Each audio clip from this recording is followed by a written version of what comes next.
Já já a gente volta com a entrevista, vamos seguir agora com outros assuntos de Brasília. A equipe do futuro presidente Luiz Inácio Lula da Silva falou sobre os possíveis revogaços. O coordenador dos grupos técnicos, o Aloysio Mercadante, disse que a transição preparou 23 páginas de atos do governo Jair Bolsonaro que podem cair. A reportagem é de Yasmin Costa.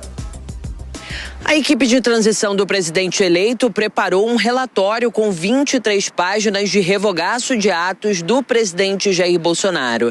Esse documento foi apresentado durante a conclusão dos trabalhos da equipe de transição. O coordenador dos grupos técnicos e agora indicado como presidente do BNDES, Aloysio Mercadante, disse que a equipe de transição passou uma peneira para poder avaliar cada medida e suas implicações.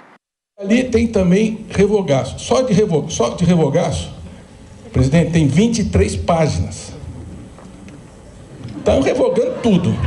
Tem 23 páginas. Nós estamos passando por uma peneira bem fina para poder avaliar cada medida e as suas implicações.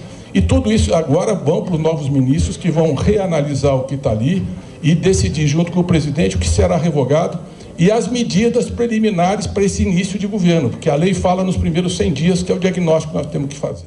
As medidas que serão revogadas ainda não foram detalhadas, mas integrantes da equipe de transição já sinalizam que entre os atos estarão os decretos que facilitam o acesso à arma de fogo. O Supremo Tribunal Federal retoma hoje o julgamento sobre o destino das emendas de relator.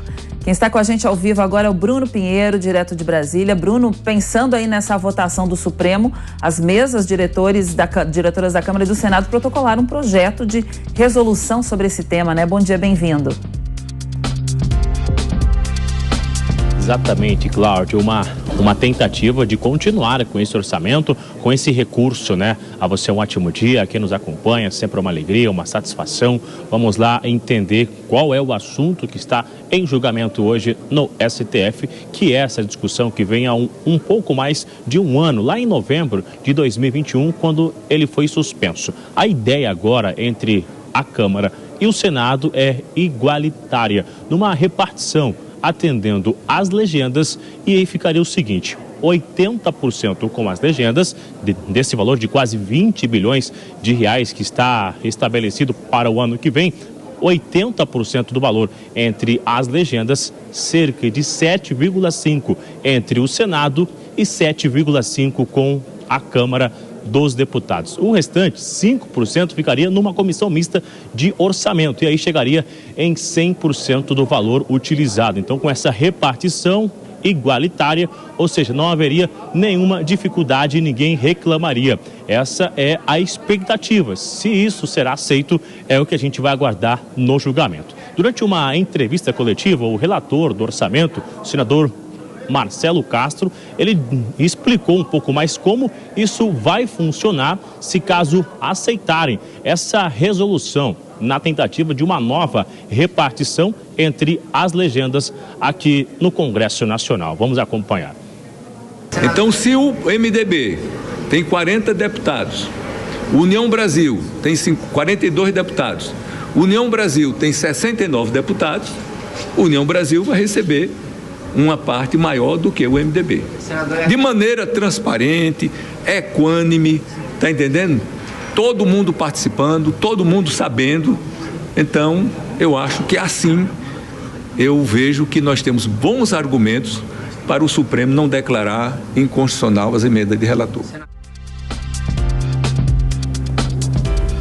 Essa é uma verdadeira ginástica do Congresso, uma tentativa de esclarecer, jogar essa luz sobre essa emenda, que acabou sendo chamada de emenda do relator, de orçamento secreto, e que isso ajudaria o reduto eleitoral, inclusive na campanha eleitoral, que eram recursos enviados aos estados, aos municípios. E aí, aqui, Cláudia, rapidamente, com quem eu conversei hoje na parte da manhã, eles não acreditam que algo de radical vai acontecer lá no STF durante esse julgamento. Acreditam, segundo alguns nomes que eu ouvi aqui, que a equipe do governo Lula e ele mesmo acabou articulando algumas coisas com os ministros do STF a fim de conseguir colocar uma novidade ou até mesmo inconstitucional. A ideia é que a equipe de Lula fique de fora de toda essa discussão, evitando qualquer complicação dentro do Congresso antes mesmo de assumir. Então, a gente vai aguardar qual será o resultado. A expectativa é essa, se isso vai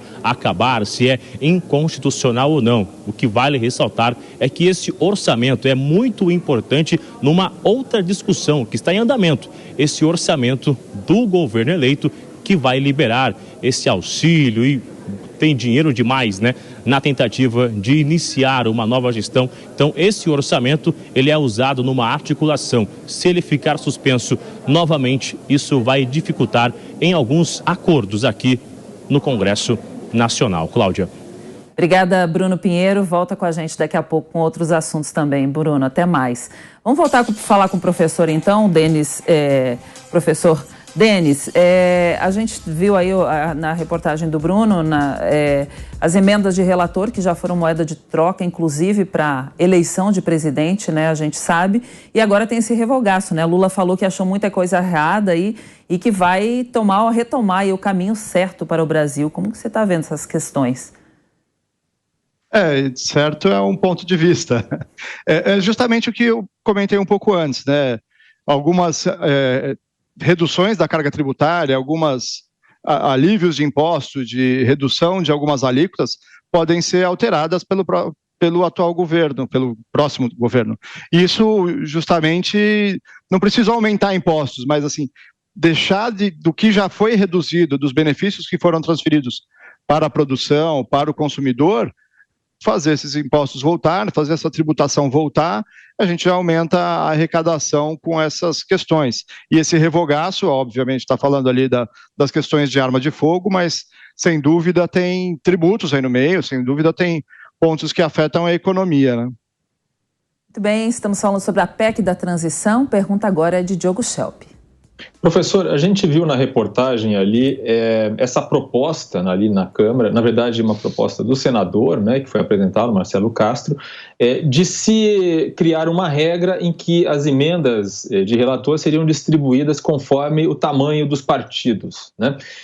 A gente pega um exemplo aqui, o PL, que elegeu 99 deputados, teria aí uma fatia maior, digamos assim, para distribuir das emendas de relator ou do orçamento secreto. Isso resolve o problema da moeda de troca, do uso político dessas emendas, já que dentro de um partido você pode distribuir também de maneira diferente para cada parlamentar, conforme, né, a adesão dele a certas indicações de como votar em projetos de interesse do governo, por exemplo. Me parece um pouco mais justo, porque fica mais proporcional. Porém, você pôs um ponto que é importante, né? Dentro do partido, não porque a gente somos em 10, vamos dividir em 10 partes iguais.